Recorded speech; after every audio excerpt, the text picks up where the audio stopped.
नमस्कार, सुबह 10 बजे के समाचारों में आप सभी का स्वागत है। मैं हूं पर खबरी। समाचारों में सबसे पहले हेडलाइंस। मुख्यमंत्री योगी आदित्यनाथ की अध्यक्षता में गुरुवार को कैबिनेट बैठक हुई। पूर्व प्रधानमंत्री अटल बिहारी वाजपेयी के नाम पर छात्रवृत्ति योजना से लेकर 19 प्रस्तावों को मिली हरी झंडी। मुख्यमंत्री योगी आदित्यनाथ ने कल लोक भवन में उच्च स्तरीय अधिकारियों के साथ बैठक की। बैठक में उन्होंने अधिकारियों को बाढ़ की स्थिति, बाढ़ प्रभावितों को राहत सामग्री के वितरण के संबंध में आवश्यक दिशा निर्देश दिए। प्रदेश में लगातार हो रही बारिश से हालात बिगड़ते जा रहे हैं। कई नदियां खतरे के निशान से ऊपर बह रही हैं। प्रशासन सतर्क है और राहत बचाव कार्य जारी है।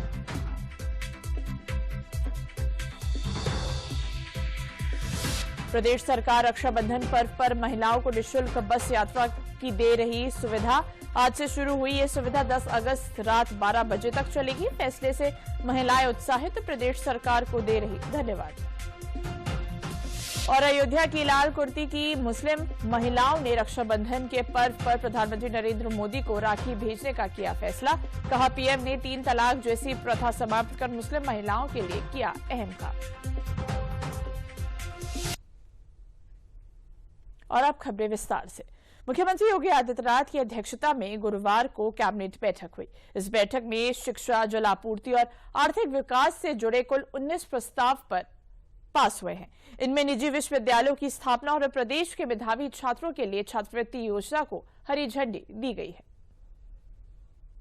मुख्यमंत्री योगी आदित्यनाथ की अध्यक्षता में लखनऊ में आयोजित हुई कैबिनेट बैठक में प्रदेश हित से जुड़े कई अहम प्रस्तावों पर चर्चा की गई, जिसमें कुल 19 प्रस्तावों के साथ 2 सप्लीमेंट्री प्रस्तावों को पेश किया गया, जिनमें से सभी को मंजूरी दे दी गई है। आइए ग्राफिक्स के माध्यम से कैबिनेट के अहम फैसलों पर एक नजर डालते हैं। शिक्षा, वित्त, स्वास्थ्य, सिंचाई और महिला सशक्तिकरण से जुड़े कई अहम प्रस्तावों को मिली मंजूरी। उच्च शिक्षा को लेकर 4 प्रस्ताव को मंजूरी मिली। अटल बिहारी वाजपेयी विवेकानंद छात्रवृत्ति योजना को लागू करने का निर्णय। उत्तर प्रदेश राजकोषीय उत्तरदायित्व और बजट प्रबंधन अधिनियम में संशोधन किया जाएगा। छठे राज्य वित्त आयोग की अंतिम रिपोर्ट विधानसभा में प्रस्तुत की जाएगी। विज्ञापन लाइसेंस नवीनीकरण को लेकर नगर निगम अधिनियम में संशोधन को मंजूरी। नगरीय निकायों में अधिक पारदर्शिता लाने का प्रयास। प्रदेश के 1750 असफल नलकूपों के पुनर्निर्माण की योजना को मंजूरी। स्वतंत्रता दिवस 2025 के हर घर तिरंगा अभियान के लिए राज्य वित्त आयोग की धनराशि से आवश्यक बजट स्वीकृत। वीरांगना अवंतीबाई महिला वाहिनी बदायूं के लिए 82 नए वाहन खरीदने का फैसला। कैबिनेट बैठक में लिए गए इन फैसलों से जहां शिक्षा, स्वास्थ्य और महिला सशक्तिकरण को बल मिलेगा, वहीं राज्य की आर्थिक, सिंचाई और बुनियादी ढांचे को भी मजबूती मिलेगी। ये फैसले उत्तर प्रदेश को आत्मनिर्भर, शिक्षित और तकनीकी रूप से सशक्त बनाने की दिशा में मील का पत्थर साबित होंगे। मुख्यमंत्री योगी आदित्यनाथ ने कल लोक भवन में उच्च स्तरीय अधिकारियों के साथ बैठक की। बैठक में उन्होंने अधिकारियों को विकसित भारत, विकसित उत्तर प्रदेश 2047 विजन डॉक्यूमेंट, बाढ़ की स्थिति, बाढ़ प्रभावितों को राहत सामग्री के वितरण, रक्षाबंधन के अवसर पर माताओं बहनों को निःशुल्क बस यात्रा और आगामी विधानमंडल सत्र के संबंध में आवश्यक दिशा निर्देश दिए। मुख्यमंत्री ने कहा कि प्रदेश सरकार विकसित भारत, विकसित उत्तर प्रदेश 2047 विजन डॉक्यूमेंट तैयार करने जा रही है। ये विजन डॉक्यूमेंट उत्तर प्रदेश के भविष्य की दशा और दिशा तय करेगा। इसके माध्यम से हमें अपने आगामी विकास लक्ष्यों को निश्चित करना है और इन्हें क्रियान्वयन करने की रणनीति को तय करना है। विजन डॉक्यूमेंट 2047 के संबंध में विधानमंडल के आगामी सत्र में 24 घंटे की चर्चा प्रस्तावित है। इस चर्चा के दृष्टिगत हर विभाग विगत 8 वर्षों के अपने कार्यों का सार, गर्भित एवं संक्षिप्त नोट तैयार करे।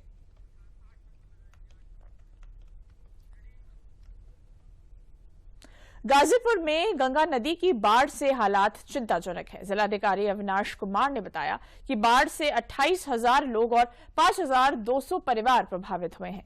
जिले की 5 तहसीलें, 156 गांव और 65 मजरे जलमग्न हैं। प्रशासन द्वारा अब तक 2,500 राहत किट वितरित की जा चुकी है और 18 बाढ़ शरणालयों में सुबह शाम पका भोजन दिया जा रहा है। गर्भवती महिलाओं को पहले से चिन्हित कर सुरक्षित स्थानों पर पहुंचा दिया गया है। डीएम ने बताया कि बाढ़ से जानमाल की क्षति होने पर राज्य आपदा निधि से मुआवजा और आवास क्षति पर आवास योजना के तहत लाभ दिया जाएगा। के जल स्तर बढ़ने के कारण, अतिवृष्टि के कारण जो जल स्तर हो रहा है, उसके कारण हमारी 5 तहसीलें प्रभावित हुई हैं, जिसमें लगभग हमारे 156 राजस्व ग्राम और उन राजस्व ग्रामों में 65 ऐसे मजरे हैं जिनका सड़क से संपर्क हमारा कटा है, जिनके लिए हमने नाव लगाई है। उसमें लगभग 28,000 की जो जनसंख्या है, जिसमें लगभग 5,200 परिवार हैं वो प्रभावित हुए हैं।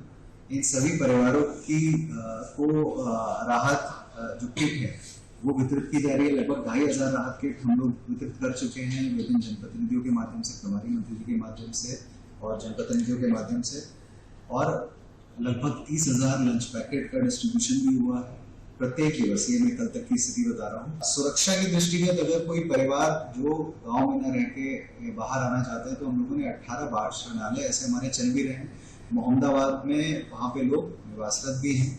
तो और अब बाढ़ का पानी घटना शुरू हो गया है, तो उसके दृष्टिगत भी हम लोग दवा का वितरण और पूर्व से ही मेडिकल टीम्स को भेज के दवा का वितरण भी करा रहे हैं।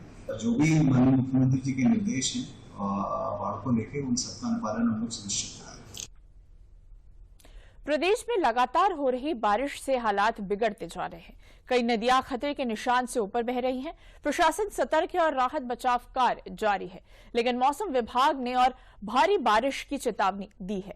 मिर्जापुर में बाढ़ से किस तरह के हालात हैं, देखिए दूरदर्शन संवाददाता विकास सिंह की ये खास रिपोर्ट। मिर्जापुर जनपद में 180 से ज्यादा गांव बाढ़ के प्रकोप झेल रहे हैं और प्रशासन लगातार उनको मदद करने का काम कर रहा है। और चूंकि अब पिछले 2 दिनों में पानी घटा है तो कुछ लोग अपने घरों की ओर प्रस्थान कर रहे हैं। जो लोग अपने गांव में रहना चाहते हैं, रह रहे हैं, उनके लिए एक राहत सामग्री का वितरण भी किया जा रहा है। यहाँ पर हम ऐसे ही एक केंद्र में मौजूद हैं और यहाँ के उप जिला अधिकारी भी यहीं पे मौजूद हैं। उनसे जानेंगे आपके जनपद में जो बाढ़ का प्रकोप है, किस तरीके से आप लोग रेस्क्यू ऑपरेशन चला रहे हैं। देखिए, ये तहसील सदर जनपद मिर्जापुर है। यहाँ जिलाधिकारी पवन कुमार अग्रवाल जी और पुलिस अधीक्षक सोमेन वर्मा ज्वाइंट निर्देश में यहाँ पर बाढ़ राहत के लिए जो है रिलीफ एंड राहत वर्क चल रहा है। गंगा नदी में अभी पिछले 3 अगस्त से पानी बढ़ना शुरू हुआ था। यहाँ का खतरा लेवल जो है 77.724 मीटर था और पानी का जल स्तर जो है 78.46 मीटर पर पहुंच गया था। यानी खतरे के लेवल से लगभग 1 मीटर 64 सेंटीमीटर ऊपर पानी चल रहा था लगातार 2 दिन। और उसके मद्देनजर जिला प्रशासन द्वारा और तहसील प्रशासन द्वारा यहाँ पर तहसील सदर में 14 बाढ़ चौकियाँ स्थापित की गई थी और 24 राहत शिविर जो हमारे बाढ़ पीड़ितों को रहने के लिए है, उनको राहत शिविर और उनको आवश्यक सामग्रियाँ लंच पैकेट वितरण के लिए स्थापित किए गए थे। बाढ़ की परिस्थिति में जीना कठिन होता है, लेकिन ये लोग मजबूती से लड़े और प्रशासन इनके साथ रहा। इन्हीं से जानते हैं कैसी इन पर बीती। आपके घर में कब बाढ़ आई थी और क्या स्थिति हुई थी, क्या परेशानी पड़ी? देखा आज 5-6 दिन हो या बाढ़ आई रहा। पाना में रहल भैया न पटिया बाबू साहब, एकदम कुल न 3 कुंटल गेहूँ सब कुछ बुड़ गया है। या ना यह सुविधा रहा है क्या। अब बोकरी अखे भैंस रही 7-6 बोकरी रही 4,000 का पीपा पै के तो इलाहाबाद भेजा रह के संग नायरा दूसरे घरे है। हमारा गांव हरसिंहपुर पड़ता है। यह बाढ़ पीड़ित है, चारों तरफ इसके पानी हो जाता है और जिससे हमारी सारी फसलें बिल्कुल नष्ट हो जाती है। यहाँ तक कि आबादी में भी पानी आ जाता है, जिससे सबसे ज्यादा जो कष्ट होता है वो पशुओं का होता है।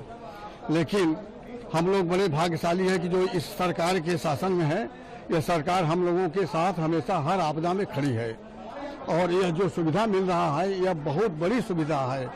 इस समय ये जो राहत कैंप लगा है और राहत कैंप में जो भी सामग्री वितरित किया जा रहा है, यह इस समय डूबते को तिनके का सहारा जैसा है।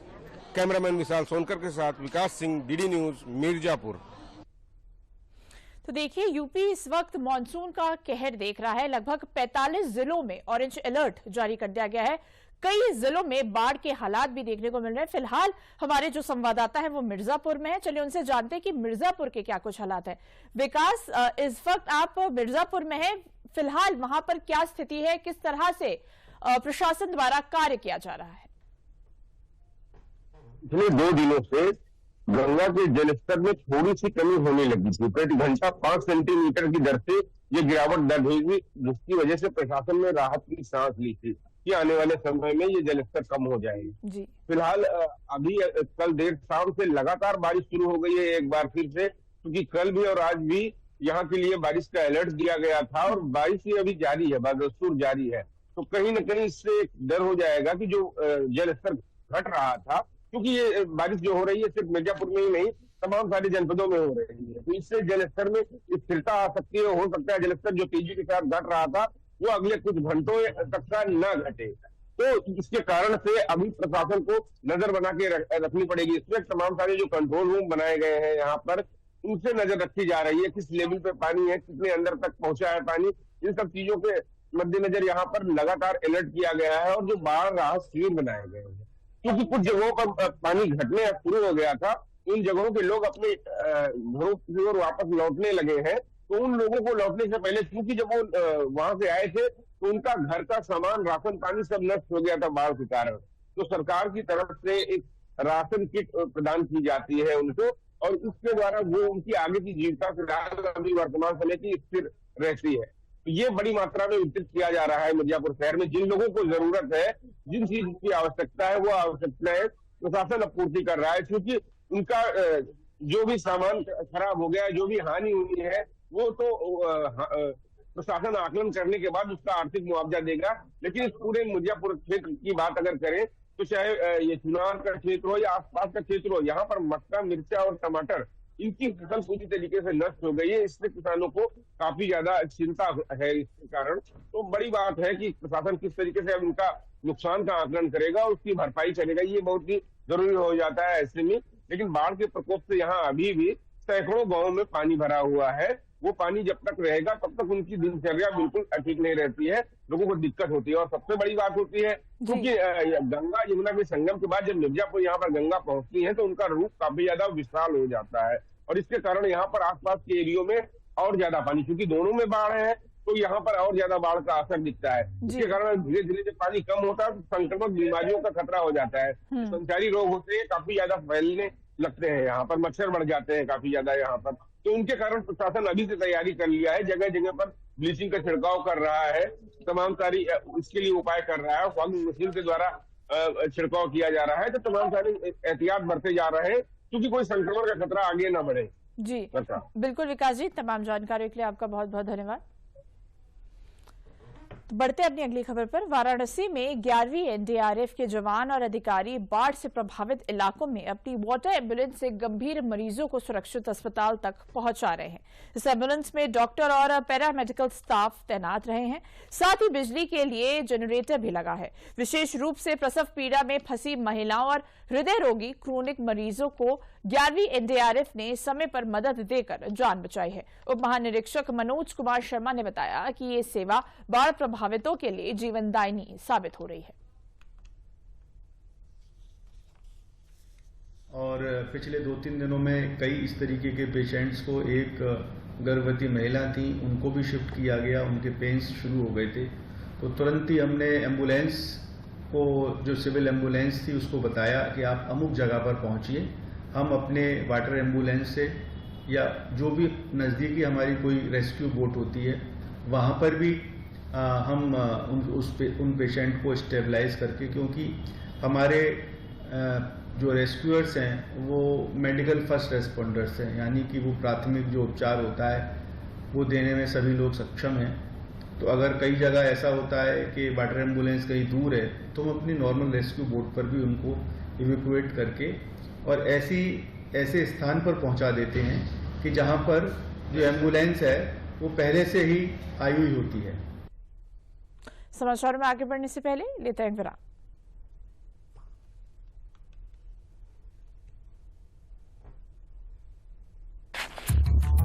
बुद्धू, नई कार जीतने का मौका।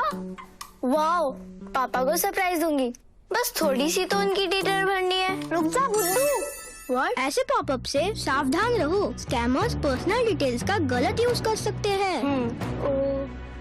तू समझ गई ना, रिलैक्स। पर कार जीत जाते तो पापा होमवर्क नहीं कराते। आरबीआई कहता है स्मार्ट बनो, कूल रहो। समाचारों में आगे बढ़ते हैं। प्रदेश सरकार रक्षाबंधन पर्व पर महिलाओं को निःशुल्क बस यात्रा की सुविधा दे रही है। ये यात्रा आज सुबह 6 बजे से शुरू हो चुकी है, जो 10 अगस्त रात 12 बजे तक चलेगी। पूर्व के वर्षों में यह सुविधा सिर्फ 2 दिन मिलती थी, जबकि इस बार ये तोहफा 3 दिन के लिए दिया गया है। लखनऊ में परिवहन मंत्री दयाशंकर सिंह ने बताया कि मुख्यमंत्री योगी आदित्यनाथ की पहल पर परिवहन विभाग ने इस सुविधा को प्रदेश के सभी जिलों में सफलतापूर्वक लागू किया है। निःशुल्क बस यात्रा की सुविधा यूपीएसआरटीसी और नगरीय बस सेवा में सभी महिलाओं को मिलेगी। इस फैसले से महिलाएं उत्साहित हैं, प्रदेश सरकार को धन्यवाद दे रही हैं।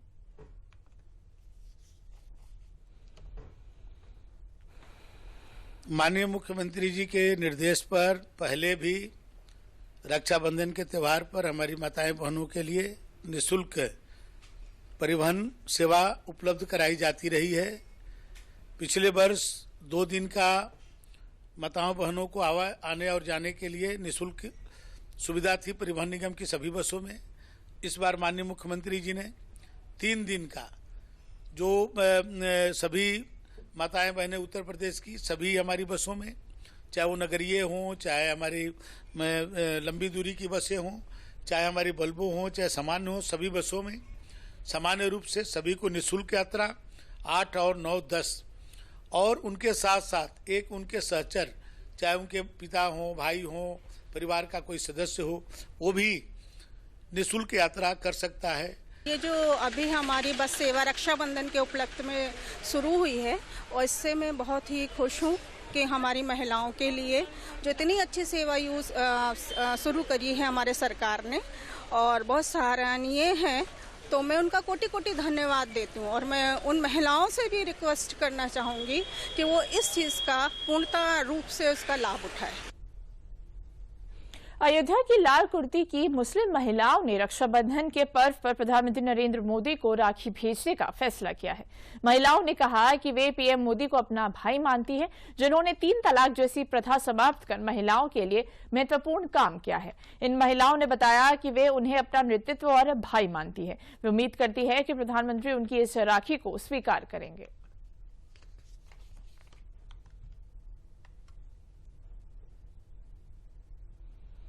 भैया, ये त्योहार भाई बहनों का होता है और मोदी जी को हम अपना भाई मानते हैं, इसलिए हमने उन्हें ये राखी भेजने का मन में विचार आया हमारे जी। मोदी जी में ये खूबी है कि उन्होंने हमारे यहाँ 3 तलाक पर रोक लगा दी और महिलाओं के पक्ष में बहुत अच्छे से कार्य किए हैं, जिसकी वजह से हम उनसे बहुत प्रसन्न हैं, बहुत खुश हैं उनसे। हम आप राखी भेज रही हैं, किसको भेज रही हैं? मोदी अपने भाई को।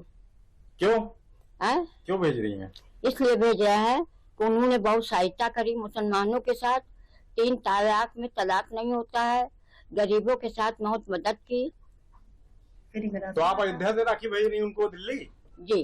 कहाँ से भेज रही हैं? अयोध्या से दिल्ली भेज रहा है। अच्छा, बाई पोस्ट भेजेंगे? जी।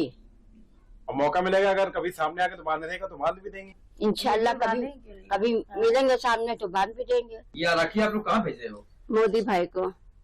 क्यों? मोदी भाई ने 3 तलाक पे रोक लगा दिया है। मोदी भाई बहुत अच्छा काम किए हैं, इसलिए हम राखी भेज रहे हैं। मेरे माता पिता नहीं है, मेरे बहन भाई नहीं है कोई, इसी बारे मोदी भैया बना दिया उनको। 10 साल से मैं रो रही थी, मेरे भाई हो मेरे भाई आज मिल गए मेरे को, इसी बारे मैंने राखी भेज रही हूँ क्योंकि हमारे लिए बहुत ही खूबी है। मेरा भाई मिल गया, रो रहे थे, इसी बारे हमको बहुत खुशी हो रही है। कानपुर देहात के गजदेर क्षेत्र की महिलाएं रक्षाबंधन के लिए हाथ से बनी राखियां तैयार आत्मनिर्भरता की मिसाल बना रही हैं। गणेश स्वयं सहायता समूह की करीब 80 महिलाएं राखी बनाकर अच्छा मुनाफा कमा रही हैं। समूह संचालक प्रियंका ने बताया कि समूह की शुरुआत 5 साल पहले हुई थी और अब इसमें दर्जनों महिलाएं शामिल हैं। सरकारी सहयोग और RCET से प्रशिक्षण मिलने के बाद महिलाओं को रोजगार का नया रास्ता मिला है। हाथ से बनी राखियों की बाजार में खास मांग है, जिससे त्योहार से पहले इन महिलाओं को अच्छा लाभ मिल रहा है। हमारे संस्थान में 32 महिलाएं जो हैं राखी का ट्रेनिंग ले रही हैं, और पूर्व की बात करी जाए तो लगभग 60 से 70 महिलाएं जो हैं हमारे यहाँ से ट्रेनिंग प्राप्त कर चुकी हैं और 10 से 15 हजार रुपए महीना कमा रही हैं। निश्चित ही इन महिलाओं को देख करके दूसरी महिलाएं भी प्रेरणा लेती हैं और वो भी आगे आकर के सीखने की कोशिश कर रही हैं और आगे बढ़ने का प्रयास कर रही हैं। लगभग अगर देखा जाए तो देखा जो जा रहा है लगभग 10 से 15 हजार रुपए महीना जो है ये कमा पा रही हैं। इनका परिवार भी खुश है और इनको देख करके जो आसपास की महिलाएं भी हैं वो भी प्रेरित हो रही हैं और वो भी आगे आ रही हैं। रक्षाबंधन के मौके पर रास्ता जेल में एक खास पहल की गई है। यहाँ कैदियों द्वारा बनाई गई राखियां अब उन्हीं कैदियों को उनकी बहनों द्वारा बांधी जाएगी।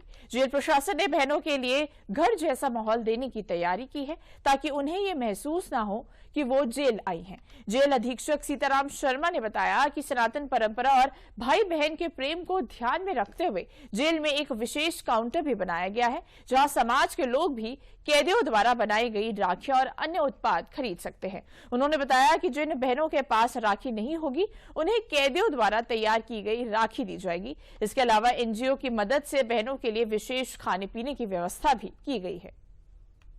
देखिए, भारतीय सनातन परंपरा में रक्षाबंधन का त्योहार भाई बहन के प्रेम का एक अटूट बंधन का त्योहार है।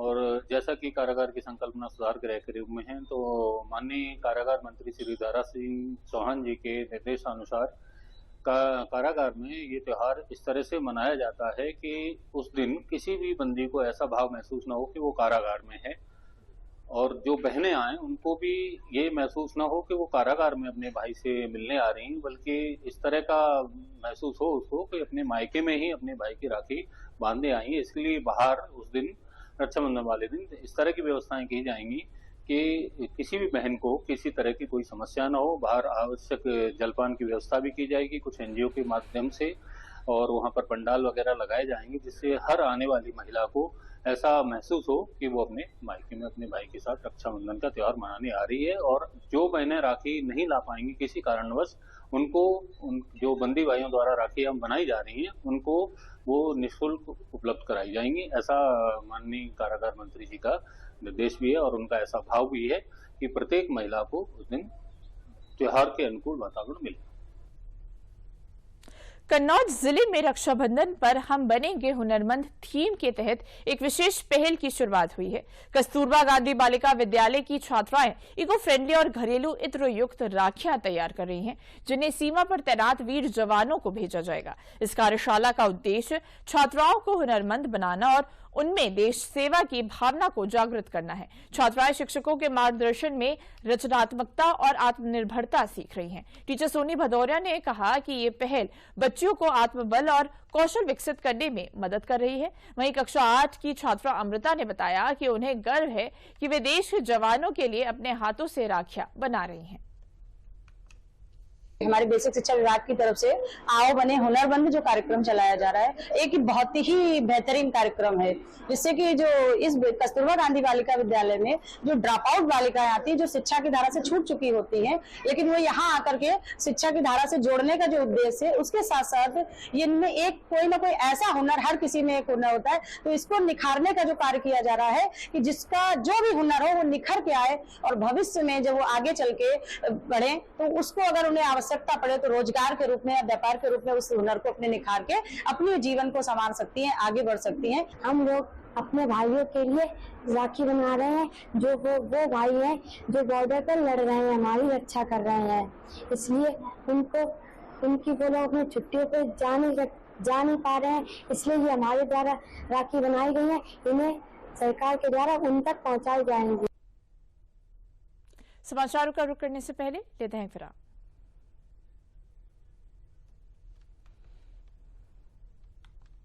कब तक आप ऐसे फ्यूचर का टेंशन लेकर चलते रहेंगे? LIC के न्यू पेंशन प्लस के साथ अपनी पेंशन का प्लान बनाइए, क्योंकि ये प्लान आपके फ्यूचर के लिए मार्केट लिंक्ड वेल्थ क्रिएट करता है। और तो और इस प्लान में गारंटीड एडिशंस के साथ पेंशन पाने के कई ऑप्शंस भी हैं, so that you grow young and tension free. LIC हर पल आपके साथ। समाचारों का रुख करते हैं। हस्तशिल्प मंत्रालय भारत सरकार की ओर से शिल्पी कार्ड बनाए गए हैं। इस शिल्पी कार्ड योजना से कारीगर भारत के किसी भी कोने में घर बैठे ऑनलाइन कार्ड नंबर से मेले की स्टॉल बुक करा सकते हैं। ये शिल्पी कार्ड आधार कार्ड से लिंक भी किया गया है। सहायक निदेशक हस्तशिल्प मंत्रालय भारत सरकार तान्या बनर्जी ने बताया कि शिल्पी कार्ड योजना का उद्देश्य राज्य के पारंपरिक शिल्पकारों को सशक्त बनाना और उनके व्यवसायों को बढ़ावा देना है। ये योजना लोगों को प्रशिक्षण तथा वित्तीय सहायता और विपणन सहायता प्रदान करती है।